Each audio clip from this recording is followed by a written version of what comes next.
Have you ever had a quiet moment where you suddenly asked yourself, what if I never become the person I thought I would become? Not because you are lazy, not because you don't have dreams, but because somewhere deep down you are afraid that years from now you might look back and realize you spent your life just existing.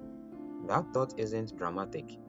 It's not a mental health crisis. It's one of the most common fears adults carry around, and almost nobody talks about it directly because it sounds embarrassing to say out loud. So, we dress it up as other things.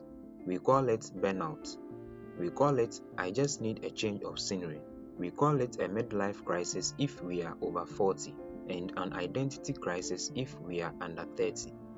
You go to work, you scroll through your phone, you handle responsibilities, you repeat the same routines, and sometimes you wonder, is this really all my life is going to be? But underneath all of that is one simple sentence: I'm afraid of becoming nothing. Not literally becoming nothing, but feeling like your life never turned into something meaningful. This fear doesn't usually show up when things are going badly. It shows up in the in between moments. You open social media and see someone your age starting or running a successful business, or backpacking through Canada, or just looking like they have a life that means something. And you don't feel jealous so much as you feel erased, like your own life just got smaller by comparison. And suddenly you start questioning yourself: am I behind? Did I waste too much time?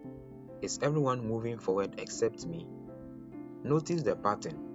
It's not failure that triggers this fear, it's the absence of a clear role.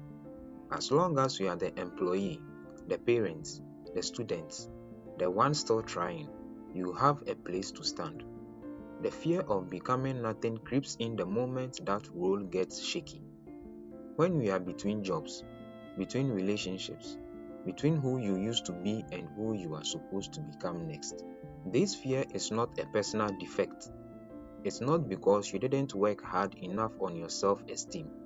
It's a pretty natural response to a very real fact. Most of what makes us feel like somebody is borrowed.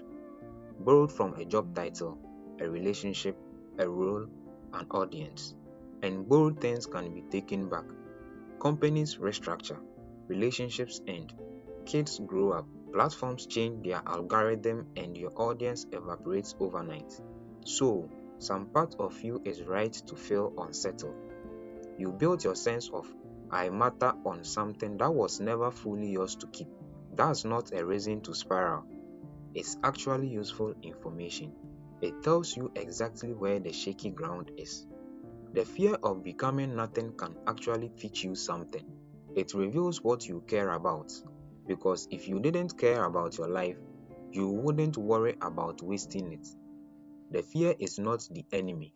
The problem is when the fear keeps you stuck. Some people are afraid they will fail, so they never start. They avoid trying because trying creates the possibility of disappointment. But there is another type of disappointment, the disappointment of knowing you never gave yourself a chance. Sometimes the biggest risk is not failing. Sometimes the biggest risk is staying exactly the same for years. What do you do when this thought hits you on a random day? First, stop treating it as a problem to be eliminated and start treating it as a signal to be read. When the I'm becoming nothing thought shows up, ask it a follow-up question instead of running from it. Nothing to who? Usually the honest answer is nothing to a version of myself I built using someone else's measuring tape. That's worth knowing. It's not really existential, it's specific. You are afraid of becoming nothing by a standard you didn't choose.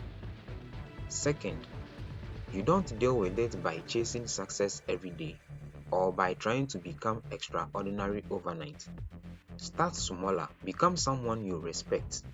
Keep promises you make to yourself. Read that book, learn that skill, have that difficult conversation. Take care of your body.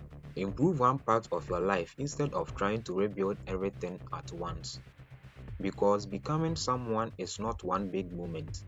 It is thousands of small choices that nobody sees. Third, separate mattering to everyone from mattering to someone. You will never matter to everyone. That was never on the table.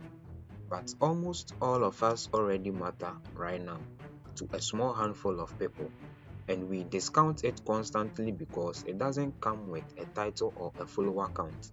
The neighbor who you helped move a couch, the friend you texted back at 1 a.m., that counts.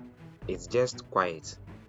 Fourth, and this one is less comfortable. Let yourself actually sit with the possibility that you might, at some point, not be remembered the way you hoped. Most people aren't. Most lives, even good ones, fade from memory within a couple of generations. That's not a tragedy. It's just the math of being human. And weirdly, once you stop fighting that fact, it takes the pressure off the present. You stop performing a life for an imaginary audience of the future, and you start actually living the one in front of you. So if this thought visits you tonight, that quiet, uninvited, what if I'm becoming nothing? Don't argue with it, and don't try to motivate your way out of it either. Just ask it what it's actually pointing at. Most of the time, it's not telling you that your life lacks meaning. It's telling you that the meaning you've been measuring yourself against was borrowed from somewhere else. You get to put it down and pick up one that's actually yours. Your life does not need to look impressive to be meaningful, but it does need your attention because the person you become is being created by the choices you make today. If this video spoke to you, subscribe to the Becoming Journey and let's become who we were meant to be together. See you in the next video.